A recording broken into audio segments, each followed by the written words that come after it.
Hello. তো চারদিকে যা গরম পড়েছে, এই গরমে কেমন আছো তোমরা সবাই?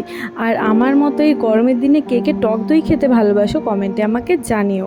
আর জানি দোকানে অনেক টক দই কিনতে পাওয়া যায়, কিন্তু আমার না বাড়িতে বানানো টক দইটিই ভালো লাগে। তাই আমি বাড়িতে আজকে টক দই বানাবো, তার জন্য আমি দুধটাকে ভালো করে জাল দিয়ে ঘন করে নিলাম। আর ওই চৈত্র সংক্রান্তিতে বাড়িতে যে দই এনেছিল সেই পাতিলটাকে আমি রেখে দিয়েছিলাম, ওটাকে ভালো করে ধুয়ে জল দিয়ে ভিজিয়ে রেখেছি।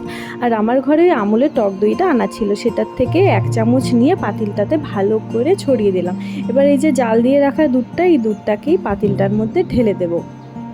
তারপর এটাকে ভালো মতো ঢেকে সারা রাত রেখে দেবো, সকালেই দইটা জমে যাবে। আর আমার মা যখন দই পাততো, মা হচ্ছে জামা কাপড় দিয়েও দইয়ের পাতিলটাকে ঢেকে রাখতো। মা বলতো যতটা গরম পাবে ততটাই দইটা ভালো জমবে, কিন্তু আমি সেটা করিনি, আমি শুধু ঢাকা দিয়ে ঢেকে রেখেছিলাম। তারপর সকালবেলা ঘুম থেকে উঠে আমি আগে দইটাকেই দেখতে এসেছি, কারণ ফার্স্ট টাইম বানালাম, কেমন হবে খুব টেনশন হচ্ছিল।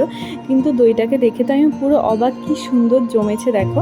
তারপরে এই দইটাকে আমি 2 ঘন্টা মতো ঢাকা দিয়ে ফ্রিজে রেখে দিয়েছিলাম। আর ফ্রিজ থেকে বের করার পরে দইটা যখন কাটলাম, এত ভালো লাগছিল দেখতে আর খেতে তো অসাধারণ হয়েছিল। আমি যে দইটা নিজে বানিয়েছি আমার নিজেরই বিশ্বাস হচ্ছিল না, আমার বরের তো খুবই পছন্দ হয়েছে।